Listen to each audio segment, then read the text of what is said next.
Let's see the types of communication in computer networks. Communication can occur in three ways, and they are point to point, broadcasting, and multicasting. In point to point, as the name suggests, two computers directly communicate with each other, that is, one to one.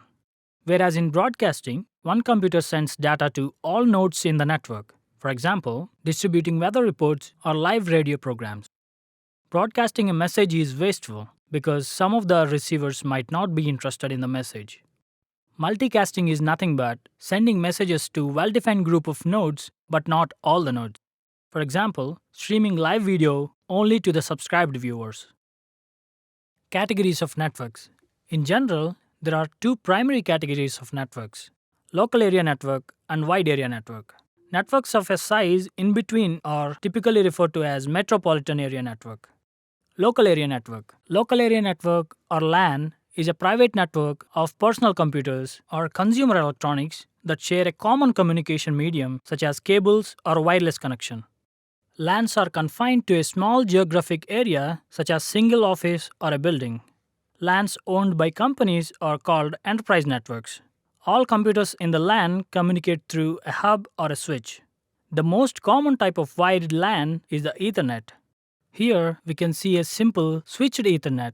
Each computer speaks the Ethernet protocol and connects to a box called a switch. Standard technologies used in the LAN are Ethernet and Wi-Fi. Wireless LANs are the newest evolution in LAN technology. The standard for wireless LANs is popularly known as Wi-Fi. Compared to wireless networks, wired LANs exceed them in all dimensions of performance.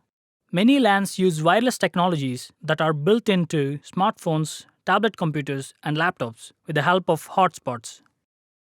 Wide area network. A WAN is normally referred to as a network which spans over a large geographic area that may comprise a country, a continent, or even the whole world. WAN provides long-distance transmission of data. For example, take three offices from three different cities which are located far away from each other. The three LANs can be connected using transmission lines and switching elements, that is, routers, to have communication between all the computers. And this is called a WAN. In a WAN, the hosts and subnets are owned and operated by different people. Routers in a WAN usually connect different kinds of networking technology. So the networks in these offices may be a switched Ethernet and the transmission lines can be SONET links. So a WAN may be referred to as an internetwork. WAN can be circuit switched or packet switched, and it can use fiber links or wireless technologies, for example, satellite communication. Let's see the two other variations in WANs. Instead of having dedicated lines, the company may want to interconnect all its branches virtually using underlying capacity of the internet, which is called as VPN or virtual private network, and it is also a type of WAN.